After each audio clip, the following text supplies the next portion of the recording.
Good evening. Aid officials say they're ready for the first transport of supplies to Gaza using a new sea route from Cyprus. A Spanish charity ship loaded with food and other desperately needed items is part of a scheme set up by the EU, the UK and the United Arab Emirates. It's unclear where or how the boat will dock.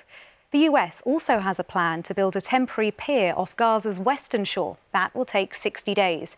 Wira Davis reports from Jerusalem. Meanwhile, in central London, tens of thousands of pro-Palestinian demonstrators have gathered as they call for an immediate ceasefire to the war in Gaza. The Defence Secretary Grant Shapps has posted footage on his social media account of HMS Richmond shooting down 2 drones in the Red Sea. There's been another mass kidnapping in Nigeria. Local sources say at least 15 students were taken from their school in Sokoto State in the northwest, alongside 4 women. It comes days after more than 280 students. A new award has been created to honour police officers, firefighters and other public servants who've died in the line of duty. Police forces across England and Wales are to each be given £1 million to try to tackle rising cases of antisocial behaviour. The fund will be used to provide extra officer patrols. After years of negotiations, Donald Campbell's world-famous record-winning boat Bluebird returns to Coniston today. Now, you may remember there was widespread outcry last year when the famous Sycamore Gap tree by Hadrian's Wall was illegally cut down. Now, a National Trust team has managed to grow shoots from its seeds and used grafting to keep some of its twigs alive. Harriet Bradshaw has the story. England's cricketers have slumped to a heavy defeat in their 5th and final test against India in Dharamsala. Ireland are on the brink of retaining the Six Nations. They need to beat England at Twickenham and currently lead 12 points to 8 at half-time. That's after Italy shocked Scotland 31-29 in Rome for their first home win in the championship since 2013. Ben Croucher has this report. And that's it, but the news continues here on BBC One as we join our colleagues across the nations and regions for the news where you are. Have a lovely evening.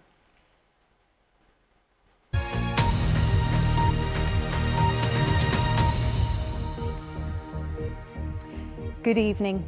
A ship carrying food and medical supplies is preparing to sail to Gaza from Cyprus as part of an international effort to bring humanitarian aid to civilians. Aid workers are reported to be building a makeshift breakwater off the coast of Gaza to prepare for the arrival of the boat, which will set off from the port of Larnaca. Its cargo includes 200 tons of food, as the UN warns that famine in Gaza is almost inevitable. Wira Davis reports from Jerusalem. And today, Canada and Sweden have said they'll restart funding of the UN Palestinian Refugee Agency. They were among 16 countries, including the UK, that paused funds after Israel accused at least 12 staff members of involvement in the 7th of October Hamas attack. Well, let's speak to our correspondent Quentin Somerville, who's in Larnaca in Cyprus. Quentin, what's the latest on the aid situation? Princess Diana's brother, Earl Spencer, has said he was sexually abused as a child.